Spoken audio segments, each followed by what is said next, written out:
Many years ago, I started off poor. I started off broke. I started off pretty stupid. I started off having failed out of high school, and I drifted for a long time. I've done a good deal of traveling. When you are older, you call your drifting days traveling. And I've done a good deal of traveling. And over the years, I began to study the subject of success. And I had one simple idea that came upon me in my late teens, and I think it was the most important idea that I've ever had. And it was simply this, that if you study successful people and you do what they do, you'll be more successful. And if you study unsuccessful people and you avoid doing what they do, then you will not be a failure. And then one of the things I've found that if you study success, you begin to internalize success principles. And if you practice proven success principles, and if you do what successful men and women have done throughout history, that you will be successful too. And it's such a remarkable discovery, but it has been worth a fortune to me. And what I want to talk to you about tonight is some of the principles that I've discovered in over 20 years of research. I serve as a consultant to over 200 corporations, and I've been a personal consultant to the presidents of $3 billion plus corporations. I have studied successful men and women. I have read biographies and autobiographies. I have looked at the characteristics and principles of them. I've studied philosophy and economics and religion and psychology and metaphysics. And I've come to 10 key qualities. Now, there may be more and there may be less, but I find that each of these 10 qualities that successful men and women have starts with the letter C. And the interesting thing about these qualities is, first of all, with them, success is predictable, and without them, failure is predictable. That if you have these 10 qualities, there's nothing in the world that can stop you from being an outstanding success. And if you lack sometimes even one of these qualities, that can be enough. It can be the weak link in the chain that dooms one to a life of underachievement and failure. The second principle that I discovered with regard to these qualities is that they are all habit patterns of mind, and that nobody starts off with them, and that you can learn them, and that you can develop them with practice. And the third thing that I found is that if you will practice these principles until they become habits, until they become automatic for you, then nothing can stop you. So let's talk about these principles. They start with the letter C, each one of them. There's 10 principles. The first principle starts with the letter C. It says clarity. And clarity is the starting point of all success. It means clarity of thinking. It means thinking clearly, and it extends from thinking clearly to a series of other things. With regard to clarity, it means the ability to determine exactly what it is that you want to be, have, or do in life.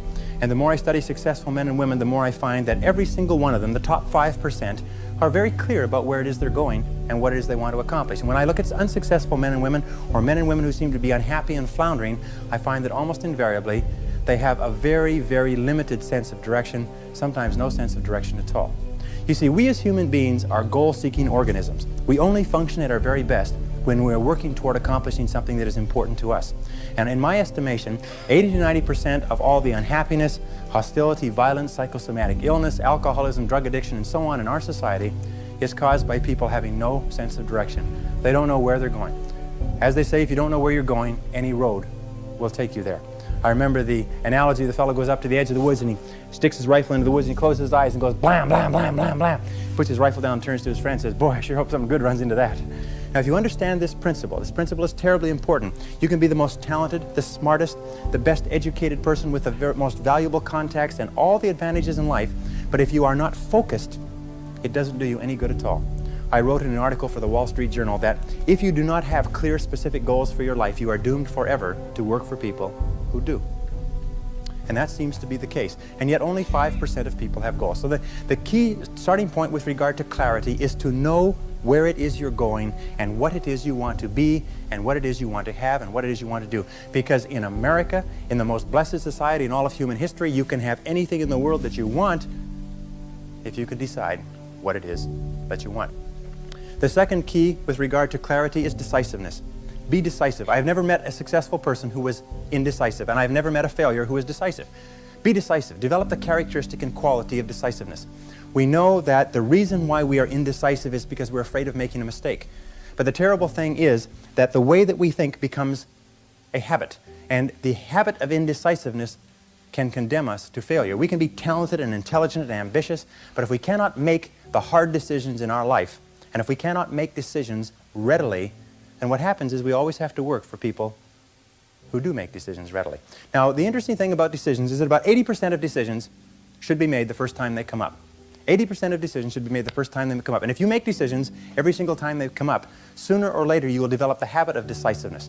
You'll be very clear about what it is you want, and it's easy to make decisions if you know what it is you want to accomplish. One of the major reasons why people are indecisive, in my experience, is they have no idea what they want to accomplish. It's almost like they come to the crossroads, but they don't know which direction to go.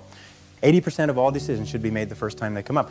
And I read a management consultant's report on decisions. He said, the thing to do about decisions is to make a decision. And if that doesn't work, make another decision. And if that doesn't work, make another decision. And if that still doesn't work, you're probably in the wrong field anyway. But the interesting thing is that if you make a decision, you gather momentum. And the difference between successes and failures is not that successful people make right decisions. It is that successful people make their decisions right. In other words, once they have made a decision, they make it come out right. Anybody who's ever started a business knows that when you start a business, you start off with a whole bunch of ideas which the market promptly tells you are completely wrong. And you probably lose your shirt or most of it. And you have to revise every single decision that you have. But the desire to survive economically, the threat of losing your shirt, is a great motivation to learn quickly and to make decisions. So make decisions. The third point under clarity is to have a vision for yourself and a vision for your life. The key to having a vision is to have a dream. They say in the song, you've got to have a dream if you want to make a dream come true. And you can fulfill your dreams. All the great movers and shakers throughout all of history have been dreamers. They've been people with dreams. They've been people with visions. All leaders have vision. In the book of Solomon, it says, where there is no vision, the people perish. And the metaphysical meaning of that is that where people lack vision, they perish inside, because they lose the excitement and the thrill of life. And what most people do, because of negative experiences, because of fear of failure and so on, is if they have a vision at all, they tone it down so it's so small and so safe that it doesn't turn them on. It doesn't excite them, and they wonder why life isn't exciting. A beautiful line I read not long ago said, if the best way to predict the future is to create it, which means to have a vision, and even though the vision is in the air or the sky, then build a foundation under your dreams. And when you see men and women who rise from poverty and obscurity to fame and renown, you invariably see someone who had a vision of what they could be and have and do that was far beyond what they were. Every one of us has had an experience. At one time when we were small, we had a vision of being grown up and having our own cars. And as we grew older, we had a vision of having our own homes and our own families. And as we grew older, we had a vision of traveling and going to Europe. We fulfill all our visions. The wonderful thing is this, is that we always tend to achieve our goals. The problem is that our goals are set so low that even when we do achieve them, they don't turn us on. They don't fill us with enthusiasm. So dream big dreams, if you like, and focus on results, not activities. This is the key. Be clear about the results that you're trying to accomplish. This is one of the keys of peak performance, by the way. All peak performers are result-oriented. All losers or underachievers tend to be activity-oriented. And in activity orientation, what they do is they work very, very hard. Sometimes they work frantically. Sometimes they work longer hours than you do, but they lose sight of the results. Ben Trigo, the strategic thinker, said, the very worst thing in the world is to do very efficiently what need not be done at all.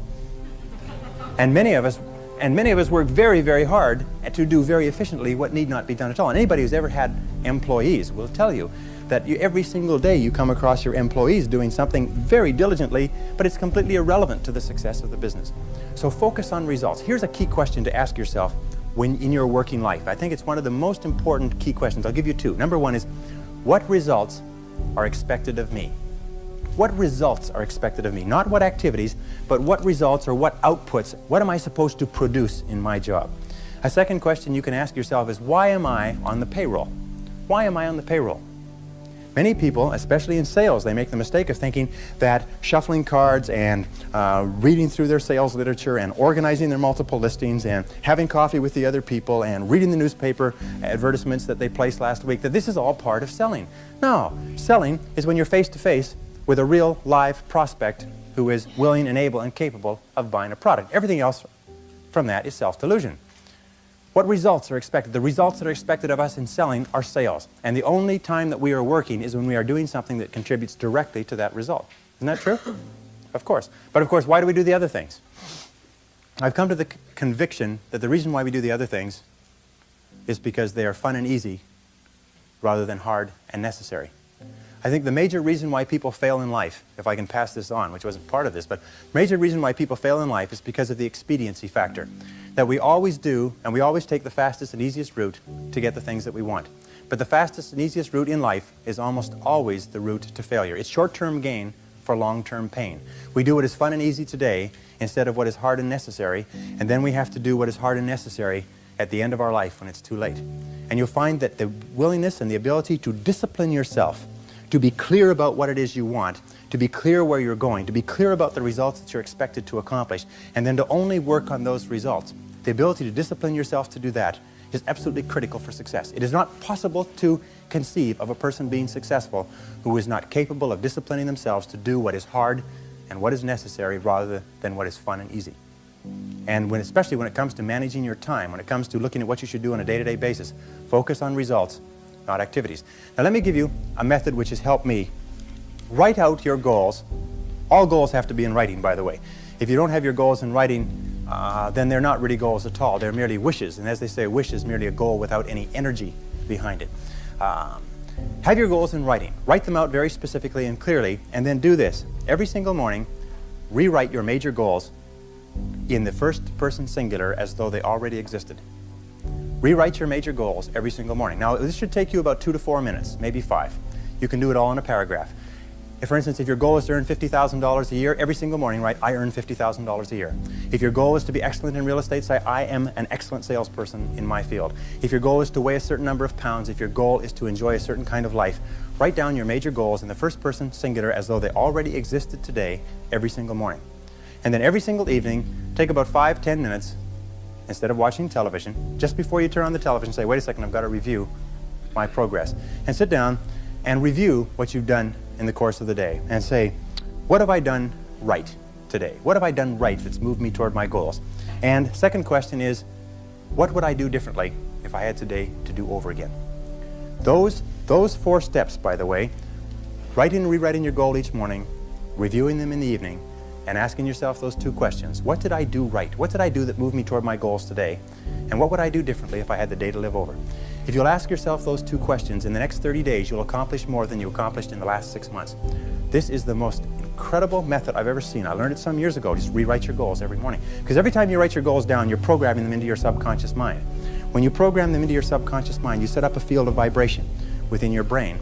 And this law of attraction, based on this field of vibration, attracts into your life people and circumstances that harmonize with your dominant thoughts. Everybody here has had the experience of starting to read about a subject, think about a subject, become interested in a subject, and suddenly you started to attract into your life books, magazines, articles, conversations, people, opportunities to expand on that subject. Have you had that experience before? What you do is you create a force field, which we cannot explain scientifically, but it is a field of vibration that goes out from you and attracts back into your life everything that you need to realize your dominant goals. And everybody's had the experience of writing down their goals at the beginning of the year and opening up the envelope at the end of the year and finding that 80% of the goals have been accomplished. Have you ever had that experience? Absolutely remarkable, isn't it? The only problem with goals is that we don't set enough of them and we don't set them highly enough. You can have anything you want. Imagine you could have anything that you want, anything that you can hold in your mind on a continuing basis you can have. Anything that you are crystal clear about wanting and are willing to pay the price to get, you can have. So clarity is the key. Be clear about what you want. Be clear about what you have to do to get it. Be clear about your vision. Be clear, speak, walk, talk, and act with clarity. And that's the final point with regard to clarity, is I have seen many men and women who have tripped themselves up by being beaters around the bushers, if you like. They are very careful about whatever they say, and by the time they say it, people have gone home for lunch. And one of the keys to success is to be very straight and to be very clear, be very precise. Interesting, one of the reasons why people do not speak to the point is for fear of offending others. Not true? For fear of offending others. Interesting study they did last year. They asked a great number of executives, male and female. They said, if you had to tell a person something unfortunate with regard to their career that was going to affect their lives, and this is something that you've known for a long time, how would you go about breaking the news to them? And each of the person described the strategy they would take. They would set up the timing right. They would start off with a talk about talking about subjects that they had in common. They would close the door and keep out the noise. And anyways, they went around and round, and they were all circuitous routes of how they would get to the point. And then they reversed the question. They said, how would you like to be informed of this same subject? And every single one of them said, I'd like to be informed in a straightforward way. I'd like somebody to tell me straight the news. You see, all of us want to be dealt with in a straightforward way because we know we can take whatever it is. But we think that everybody else is too fragile. So what we do is we pussyfoot and tippy-toe around and avoid giving them the news, and we finally do get the news to them. It sometimes causes more problems than is necessary. So be straightforward, be clear in your language, be clear in your actions. Let people know exactly where you stand, and let people know exactly what you've said and what you mean. Very, very important, and it takes practice, by the way. Every single one of these habit patterns, every single one of these qualities has to be learned by practice, competence. And this is a discovery that I made a couple of years ago, and it just staggered me because I've been studying success for years. And then there's the book In Search of Excellence, and then there's The Pursuit of Excellence, and then there's Refinding Excellence and Losing Excellence, and all the excellence books. And I sat down and looked at this whole concept of excellence, and I saw something that I hadn't noticed. It's almost like something brought to the surface of your mind. I noticed that every single man or woman that I had studied who had achieved any kind of success in any field whatsoever had done it after they had made a commitment to becoming excellent in that field. And I began to look, and I began to compare, and I began to talk to people, and I speak to thousands of people virtually every month. I found that I never found a single person who was successful who was not excellent at what they did. That competence, the commitment to becoming excellent in your chosen field, is an indispensable prerequisite for success, that if you are not good at what you do, you haven't got a chance in our competitive society unless you win the lottery. That success is predictable. If you commit yourself to becoming excellent, it does a whole lot of other things within your mind, but if you commit yourself to becoming excellent, it changes everything about you. And only the top 5 or 10% are excellent. You've heard the rule, the 80-20 rule, the Pareto principle, that the top 20% of salespeople make 80% of the sales, that the bottom 80% of salespeople make 20% of the sales. Do you know what the difference, the ratio is there? The ratio is the difference between 16 to 1. That the average income of the people in the top 20% is 16 times the average income of the people in the bottom 80%. Now let me ask you a question. Does it mean the people in the top 20% are 16 times better than the people in the bottom 80%? 16 times more experience? Do they work 16 times the number of hours? Do they have 16 times the number of years of education? Are they 16 times more handsome? Are they 16 times anything? You know that it's not humanly possible to be twice as smart as somebody else. Unless you're looking at very, very unintelligent people and very, very brilliant people. It's just really not humanly possible on average for us to even be twice as smart as anybody else. But 20% of these people are making 16 times the average of the rest. Prudential Insurance Company did a study some years ago, and they put the thousands of agents that they have throughout the United States into their computers and compared their income, and it came out the 80-20 rule worked. 20% of the salespeople were doing 80% of the business. Well, they had all the data on the computer, so they ran it through one more time. They said, what's the average income of the top 20% of the top 20% compared to the bottom 80%? Now, for those mathematicians among you, that works out to the top 4%. What was the average income? They found the top 4% were earning, on average, 32 times the average of the people in the bottom 80%. So they said, this is interesting, and they ran it through one more time. They found that the top 20% of the top 20% of the top 20%, which is the top 0.8%, that's good, top 0.8% were earning, on average, 54 times the average of the people in the bottom 80%. What they found is that in every state and in every major city where they had an office with a large number of agents working out of it, there was one agent who was selling the same product at the same price to the same people with the same competition under the same circumstances, under the same set of difficulties in the economy, who was earning 50 times the amount of the average adult. That there were 50 agents in the office and one person was earning more than all of them put together. Isn't that amazing? And one of the things they found is that the key to this was that each one of these agents had made the commitment to become excellent early in their career. They didn't say, I'm going to go into this and I'm going to earn a living. They said, I'm going to go into this and I'm going to be the best. And they read every single book written by the top agents. And they went to every single seminar and they listened to every single tape. And they spent every single hour they could with other successful people learning what they needed to know to be successful. You must commit yourself to excellence. You must commit yourself to becoming the best. And the wonderful thing is that excellence is a journey. It's not a destination. You never get there. Complacency and satisfaction are the key enemies of excellence. But once you commit yourself to becoming excellent, the whole world opens up for you. A very important point of excellence is this means simply this: do your best every time out and always strive to do it better. Do your best every time out and always strive to do it better. Remember, it's usually the last 5 or 10% of any job or project that makes all the difference. And what we do is we get to 90% done, and then we start to drag our heels. We start to put the paperwork aside. We start to think of excuses. We start to do what is fun and easy rather than what is hard and necessary. A second point with regard to excellence is this, is that if you are not excellent in your field, you don't go anywhere. You're locked in place. I had a young man come up to me at an employment seminar not long ago, and he said, there's no opportunities in sales. He said, I just got laid off. And I said, young man, I said, if you were good in your field, you would not have been laid off, because good salespeople are the rarest people in our society. And he just said, well, I said, have you ever studied sales? He said, well, I don't need to study sales. I said, why not? He says, well, I just do what comes naturally. I said, I rest my case. Selling is an art. Selling today is a profession. Selling is a science. That in order to be good in selling, you have to study it and study it and study it. And you have to study it more than the person next door who's also determined to become excellent.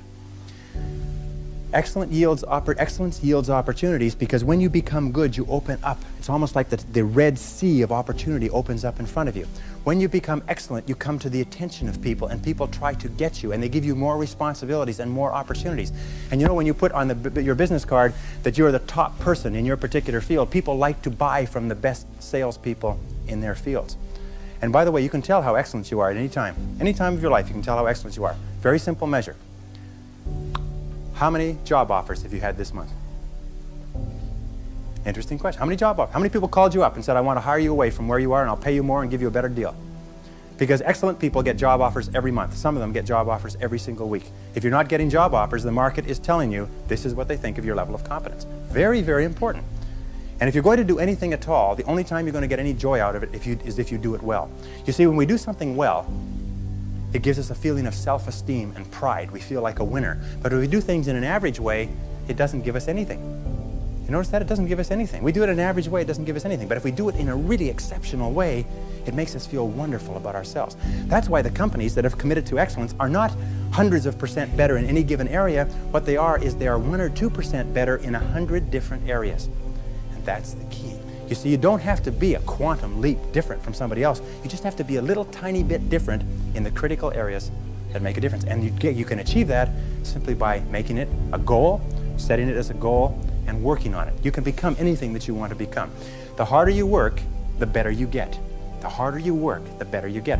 You know, in our society, there's a lot of controversy over why should I work so hard for my job. The fact of the matter is that less than 5% really succeed. That's less than 5% of the population really succeed at life. Of 100 people working today, only 1 will be wealthy when they retire. 4 will be financially independent. 15 will have some savings. 80% will be broke and dependent upon charities and pensions. Only 1 or 2% of people in each generation really makes it in life. And in every single study, those people who make it are those who work hard, hard, hard.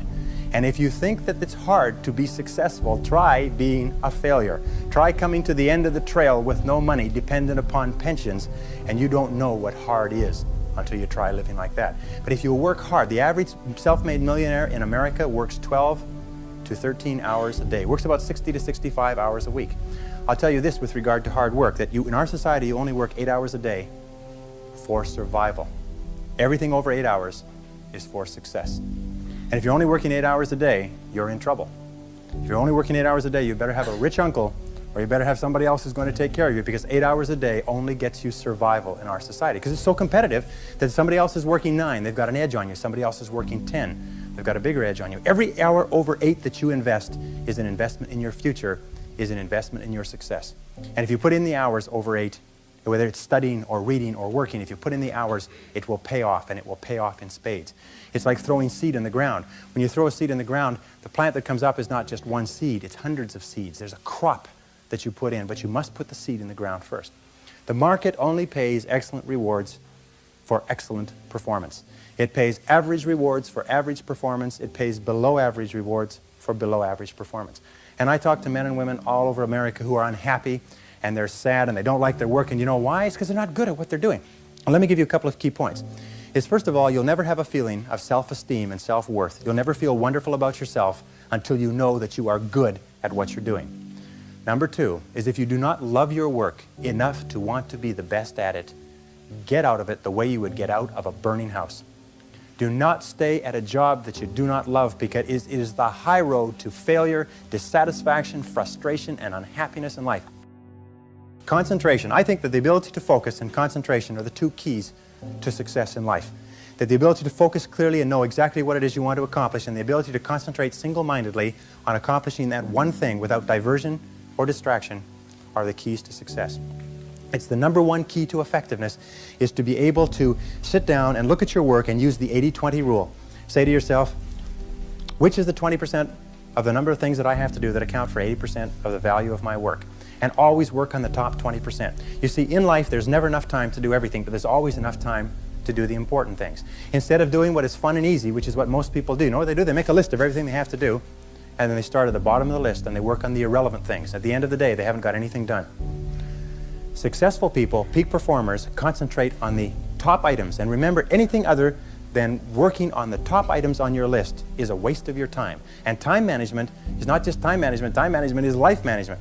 You can do anything you want with your life if you'll manage your time properly. We all have the same 24 hours a day, and the ability to concentrate, to discipline yourself, to use willpower and perseverance, to concentrate on one thing at a time is a quality of all success. Nothing great has ever been accomplished without the ability to concentrate single-mindedly on one thing at a time. Always concentrate on the best use of your time. Here is my favorite time management question, which I give to you for free. It's simply this. Before you start anything, ask yourself, what is the most valuable use of my time right now? Make a list and say, what is the most valuable use of my time right now? When you get into your car, say, what is the most valuable use of my time right now? When you leave the house or leave the office, say, what is the most valuable use of my time right now?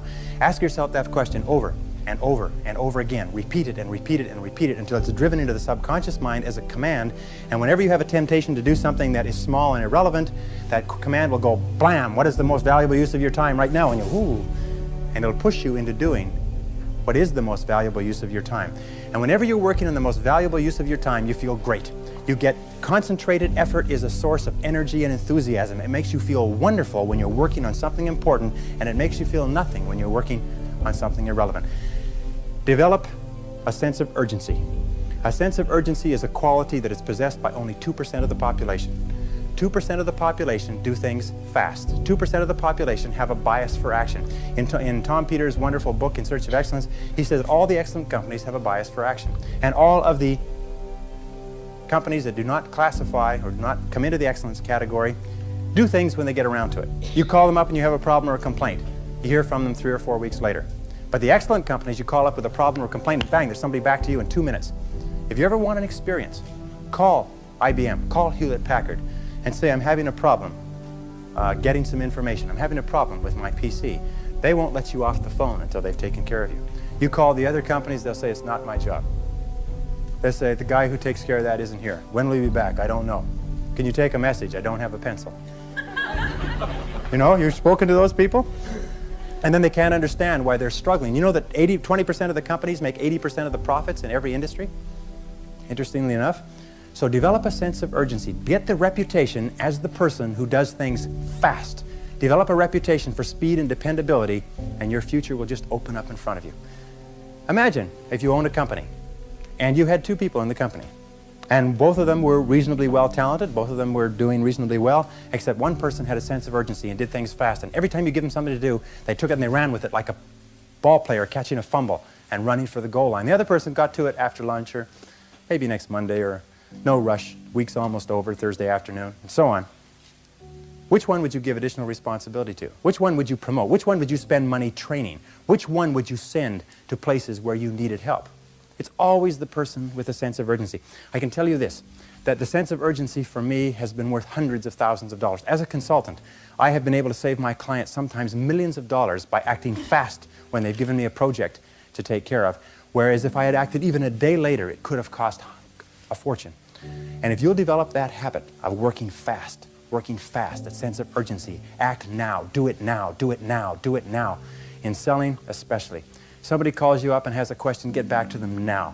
Somebody has a problem, get back to them now. Somebody needs something, move on it quickly. If you have to forego coffee breaks or lunch or something else, move fast. If you develop that reputation for speed, it will be worth a fortune to you. Takes a little while, but it's a habit. Most people just sort of shuffle through life. You know, they get to it when they feel like it. But all the excellent people, all the high performers have a sense of urgency. And finally, complete each job that you start. Get on with the job and stay with it till it's 100% finished. The difficulty that people have in completing their tasks is absolutely amazing. In a study amongst 106 chief executive officers last year, They were asked what qualities out of 26 would be most important in putting a person on the fast track to success in your company. And they agreed almost unanimously on 2 qualities. Number 1, the ability to set priorities, to determine what is relevant and separate it from what is irrelevant. And number 2 is a sense of urgency, the ability to get on with the job and get it finished fast. Common sense, according to the Gallup organization that just did a wonderful book called The Great American Success Story, they surveyed 1,500 people in Marquis' Who's Who in America, 1,500 of the most respected men and women in America, and they asked them, what do you consider to be the most important single quality of success? And they agreed almost unanimously on common sense. Just common sense. Good common sense. As my friend Charlie Jarvis says, the average person has an enormous amount of common sense because they haven't used any of it yet. You can train your mind to have common sense. You can train your mind to think things through before acting. In my experience, action without thinking is the cause of every failure. Action without thinking is the cause of every failure. And common sense comes from taking the time to think things through before you act. Listen to your intuition. Your intuition is one of the best guides that you possibly have. You know from some of the other work that we've done is that each person has inside them an intuitive sense which will always give you the exact right answer for you. They've done some studies between men and women. When they test women's intuition, you've heard of women's intuition, everybody's heard of women's intuition, they find that when you give men and women tests and they're asked to answer on the basis of their intuition, men's intuition is equally as accurate as women's intuition. The only difference is that in real life, women have the intelligence to listen to their intuition, which is why they're smarter than men. And men do not listen to their intuition. Instead, they override their intuition because they're trying to get something they want the fastest and easiest way, even if their gut feeling says don't do it. Has anybody here ever gone against their intuition and had it work out? No. Your intuition will always give you the most accurate answer for you. It's almost like an inbuilt computer that will take all of your life experience and knowledge and everything going on around you and give you exactly the right answer. So listen to your intuition. Learn from your setbacks. This is one of the characteristics of high-performing men and women, is that every single time they have a problem or a difficulty, they sit back and they dissect it and they learn everything possible from it. They try to develop general principles. From each setback, they say, what is the valuable lesson I can learn? So you take a look at everything that has happened to you, take a look at the very most difficult experience that you're in right now, and ask yourself, what is the most valuable lesson I can learn from this experience? And believe me, if you look for the lesson, in the Bible it says, seek and ye shall find. It doesn't say seek and occasionally you might find something. It says seek and ye shall find. If you look for the valuable lesson or the seed of an equal or greater advantage or benefit in every difficulty, you will find it. It's always there. And I love the line from Socrates that says, the unexamined life is not worth living. Which means that the life where you do not take the time to reflect on your experiences. Aristotle said that wisdom is an equal measure of experience plus reflection. And the reason so few people have wisdom is what they have is experience, but they never take the time to sit back and reflect on what's happening to them, reflect on what they're learning. How many people here have seen people get out of bad relationships and get immediately back into bad relationships? Or get out of a lousy job and immediately join a company and get into another lousy job? What is the natural thing that people do? They get fired or laid off from a job, they quit, they go down the street, they look for what? Another job exactly like it.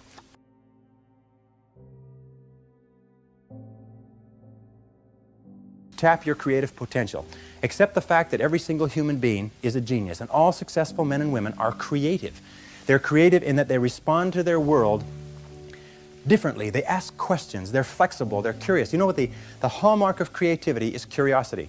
The hallmark of ignorance and stupidity is the cessation or stopping from asking questions. And I've worked with some of the brightest men and women in this nation, and I find that the smartest people of all, the ones that have the greatest education and the most experience, are the ones who ask the most questions. They ask questions almost as if they were children, but they never stop asking questions. They're very open and flexible, and they have the ability, once they learn a new piece of information, to drop what they're doing if the new information contradicts it and do something else. Do you know what most people do? Most people keep on doing what they're doing until they run into a wall. As they say, the more you do of what you're doing, the more you'll get of what you've got. Someone pointed out to me not long ago, and I think it's very true, is that all changes in our life come with the input of new information. That if we do not have new information, we keep on doing the same thing forever as the result of inertia. And creative people are always looking for faster, better, easier, cheaper, newer ways to do things. Remember, 80% of everything that we are doing today in our general business will be different 5 years from now. 80% of the products that we use, the food that we eat, the cars we drive, the music we listen to, the movies we go to, even the streets we drive on, 80% of everything will be new in 5 years. That's how rapidly things are changing. According to the research, all you need is an idea that's 10% new to start a fortune. An idea that's 10% new. As a matter of fact, an idea that's more than 10% new is probably too new for the average consumer to accept it. An idea that's 10% new. Interesting point. The single greatest source of self-made millionaires in America. Do you know what industry it is? Can you guess? You wouldn't believe it. Dry cleaning. Dry cleaning shops is the greatest single source, one industry that's contributed more self-made millionaires than any other industry. Dry cleaning shops.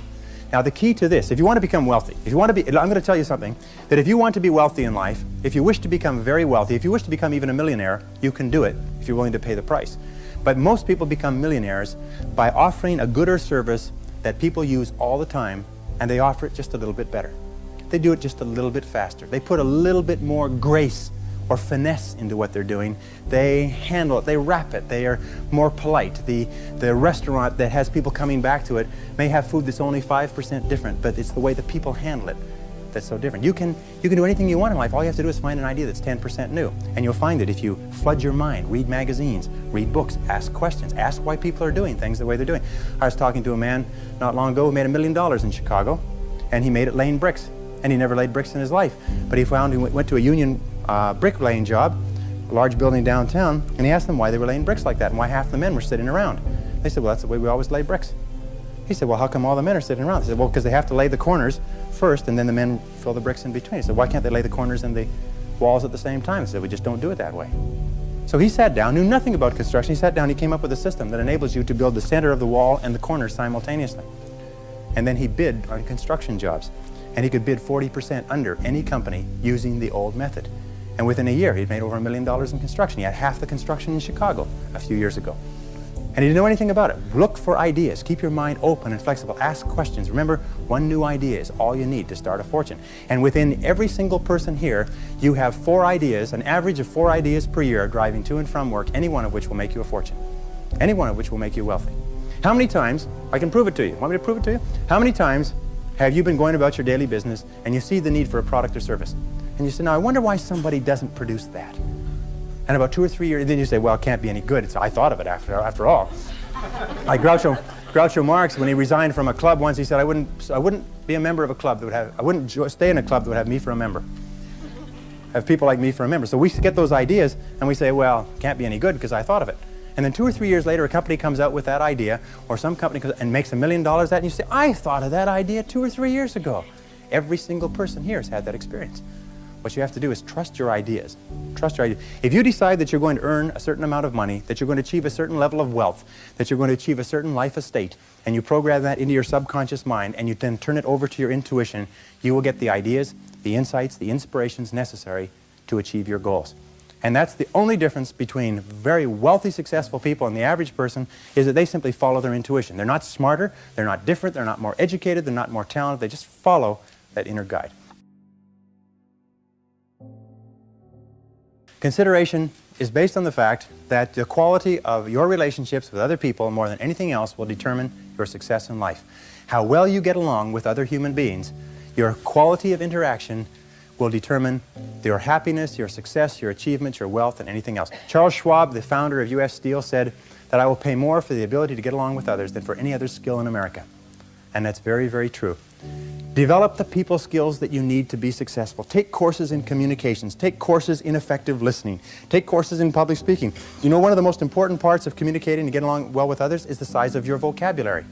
You've probably heard that before. The size of your vocabulary, your ability to express yourself orally, your ability to stand on your feet, your ability to write effectively and get your point across to others will have a tremendous impact on your life. Because you cannot imagine a successful person who cannot communicate effectively with other people. And you can develop the capacity to be an excellent communicator. If you were to learn one new word a day, if you were to make an effort by carrying a dictionary around, I have taught myself French, Spanish, German, and smatterings of about 10 other languages. And the way I taught myself that was I learned the basic vocabulary, I studied it, learned the basic vocabulary, and I carried a dictionary around with me. And every time I saw a word I didn't know, I looked it up in the dictionary. And within a very short period of time, I could eat, live, walk, talk, and speak fluently in those three societies. And I've traveled all over the world in those three languages. Sometimes I get in a position where I'm talking to a person in French and a person in German and a person in Spanish, and my mind goes, and I end up babbling. But nonetheless, you can learn it just simply by looking up the word. If you looked up one word a day, which would be 365 words a year, within 5 years, you'd be one of the best educated people in history. Because every word that you learned would introduce you to about 10 more, sort of open the door to about 10 more. The average child learns almost 5,000 words in the first 5 years of life. The average adult learns less than 5 words a year. And yet words are the tools with which we think. That the more words we have, the better is our thinking. Just like the more tools a craftsman has, the better is what he creates. The more words we have, the better is the world that we create. So communications is important. The most important part about consideration is to practice the golden rule. I think that the golden rule, which is based on the law of sowing and reaping, whatsoever that you would have men do unto you, do you so unto them. You get out of life exactly what you put in. What you sow in your relationships, you reap in your relationships. The golden rule is the key to consideration. But you can practice, you can learn to be more effective with other people.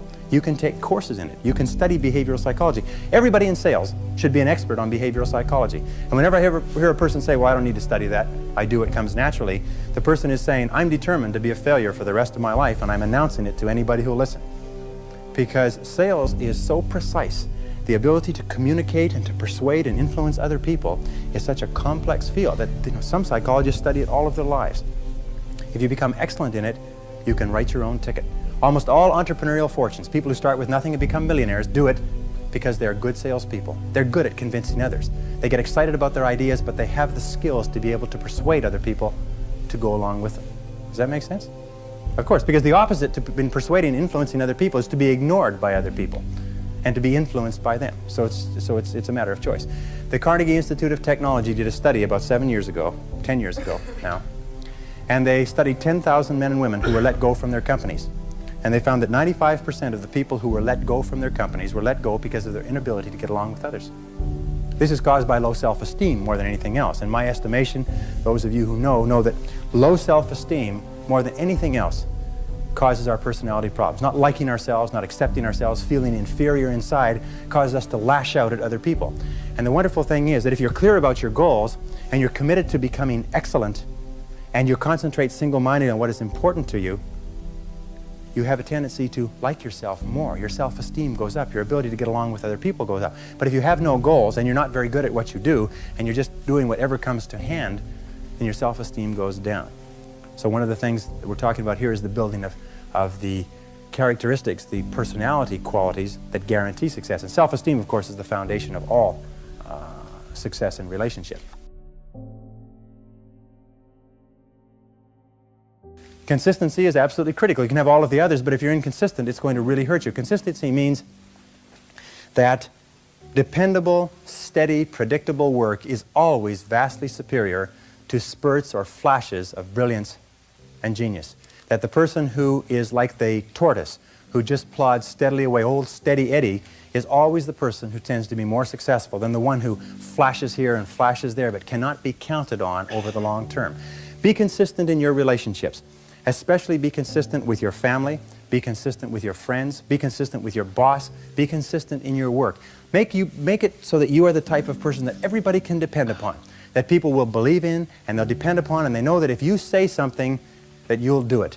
That if you say you will be somewhere, or if you undertake a responsibility, that you will fulfill that responsibility. That sort of consistency, that sort of dependability is one of the most valuable things in the world of work today. I work with so many companies, and I have staff that work in my companies, and I know that the greatest joy that an employer can have is to give a person a job and know that it'll be done. And the most aggravating thing in the world is to give a person a job and have no idea if it'll be done to a particular quality, if it'll be done on time, or anything else. Just being the steady person. You don't have to be a genius. You don't have to.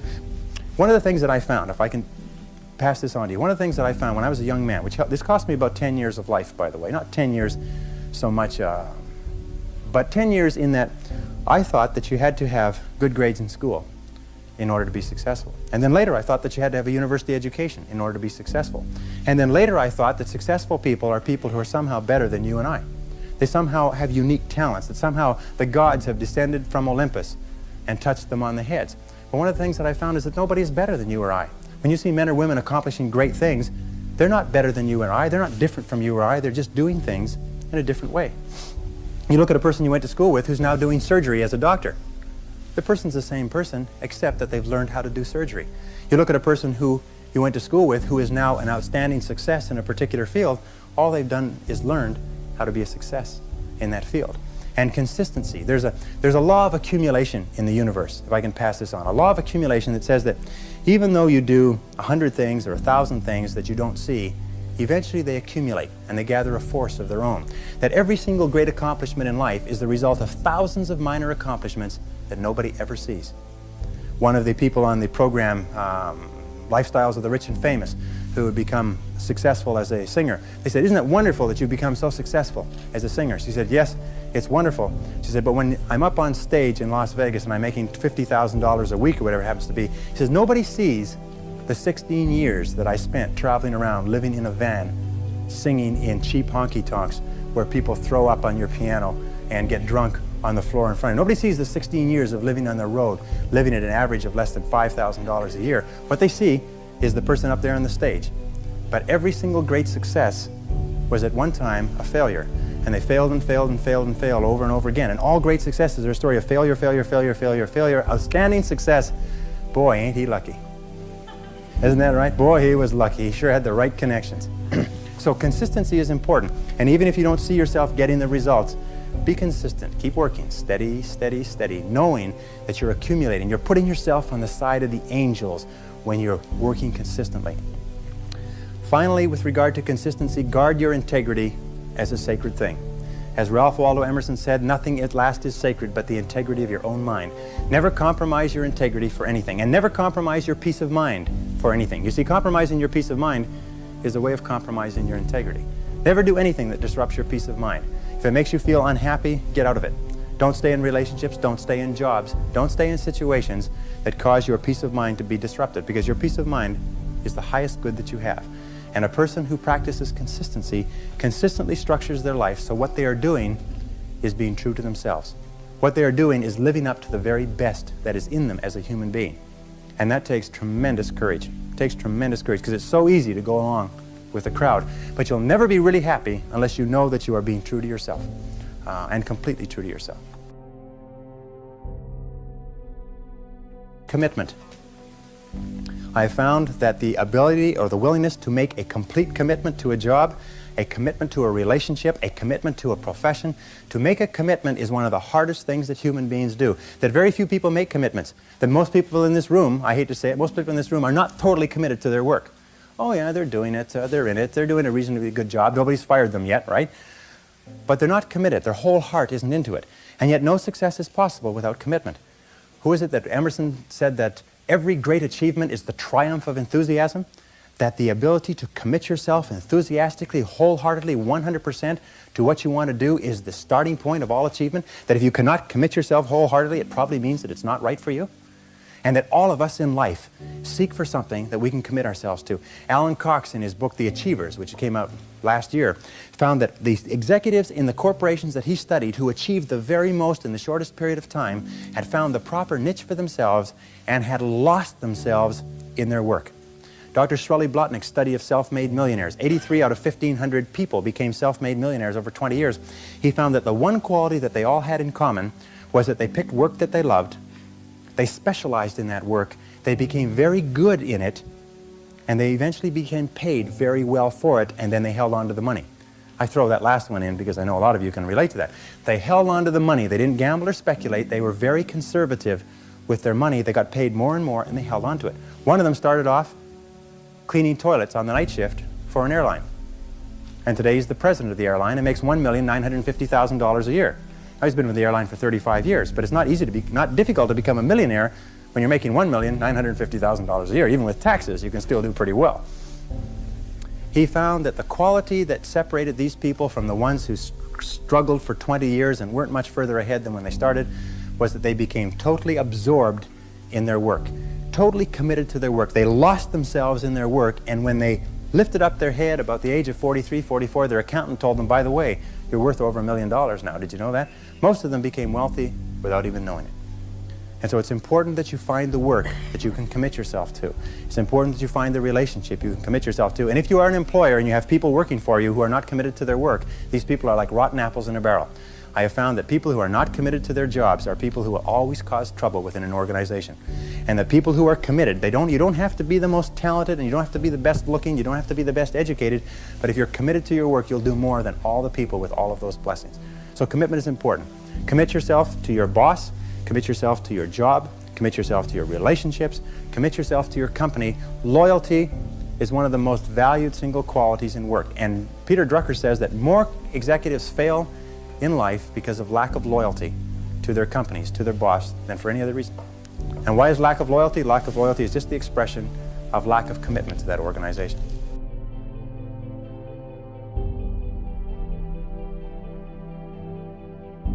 Courage means that you have the ability, you have the willingness to confront your fears. Because what I've found over the years is that brave people, courageous people, are not people who are not afraid.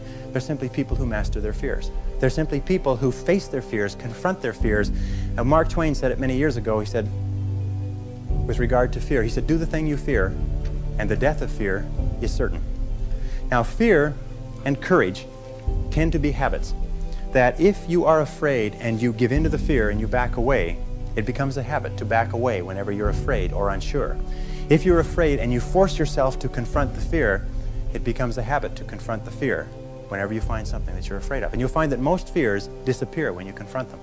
And most fears, fears of failure, fears of rejection, fears of loss, fears of pain, fears of limitation, fears of the loss of a relationship, fears of ill health, most of these fears disappear when you confront them head on. It's almost like as you push them, they just turn into smoke and disappear. Dare to go forward in your life. Dare to go forward in the direction of fulfilling your potential. When I was, many years ago, I was a karate student. I was also a karate instructor, and I competed in 3 international championships. And one of the things that I learned from my best karate instructors, and I studied under 6 world champions, is they told me that when you fight, always move forward. Even if you're only moving forward a half an inch at a time, you just always move forward. He said when you're moving forward, 100% of your attention is forward. But if you're moving backward, even a half an inch at a time, half of your attention is always behind you and where you're going.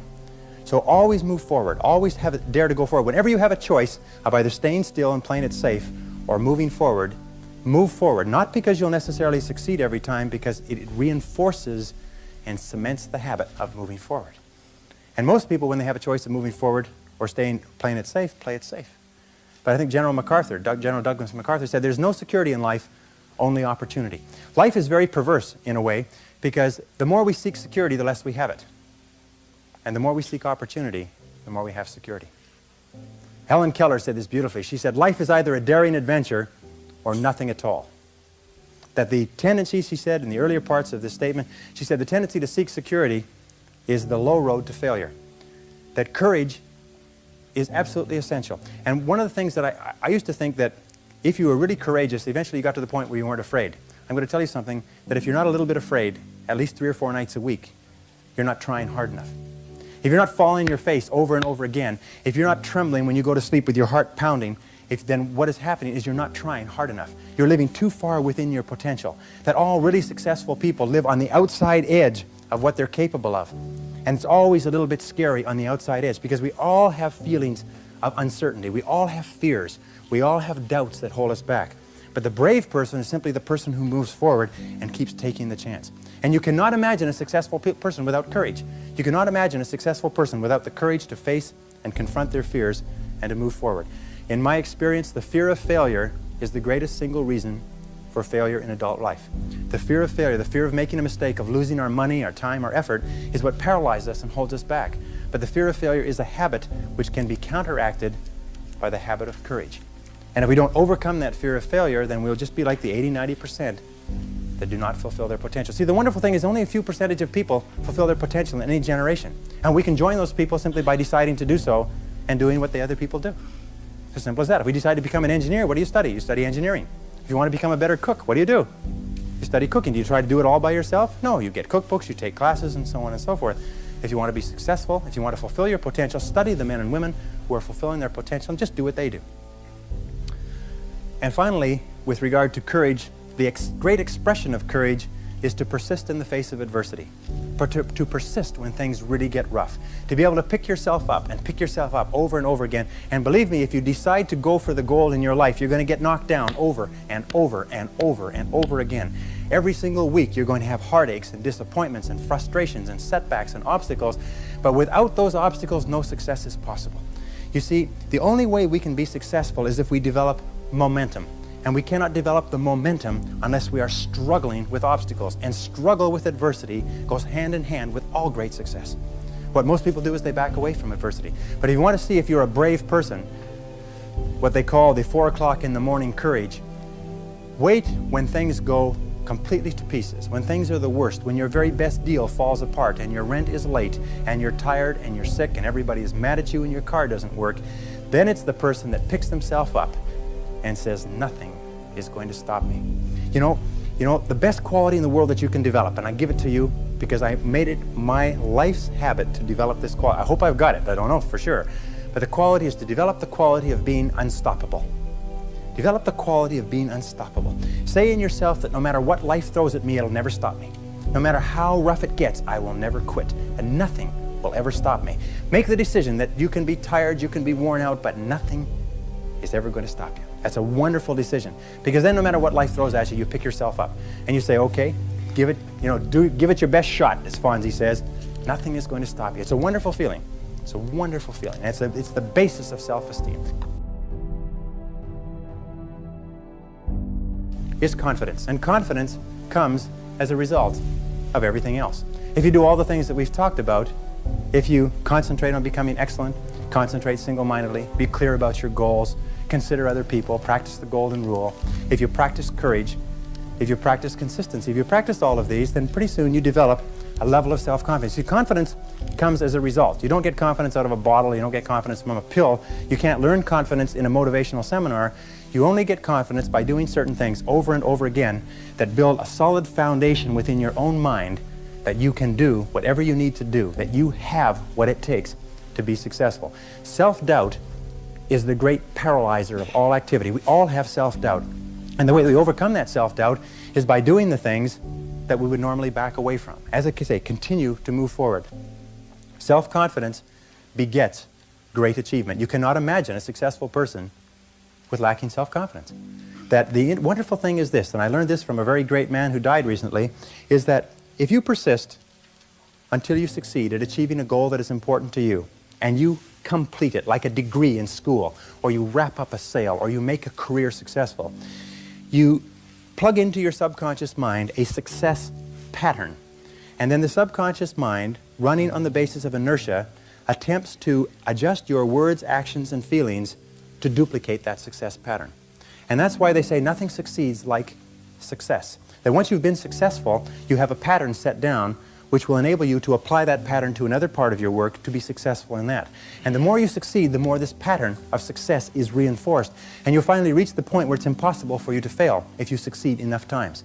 Because you will have within you a self-adjusting mechanism that will guarantee your success. Behave confidently, as Dorothea Brande wrote in 1935 in her wonderful book, Wake Up and Live. She said, the key to success is this. She said, go confidently in the direction of your dreams. Act as though it were impossible to fail. Go confidently in the direction of your dreams and act as though it were impossible to fail. And this brings us to the most important part, if I can just summarize in 1 minute. It is this, is that your true beliefs are only and always expressed in your actions. It is not what you say or what you intend that tells what you believe, but only what you do. Your actions are always the true measure. And the interesting thing that we've learned in behavioral psychology is this, that if you do not feel self-confident, courageous, consistent, like concentrating, clear, and so on, if you don't feel like it, and most of us start off not feeling like it, if you will act the part, if you will pretend as though you have the quality already, the feelings will generate the actions, and the actions will generate the feelings. That if you will act, walk, talk, and live by the same principles and do the same things that successful men and women do, even if you doubt yourself in the initial stages, eventually you will come to the point where you actually feel to the bottom of your soul like a successful, positive, confident, cheerful, optimistic, unstoppable human being.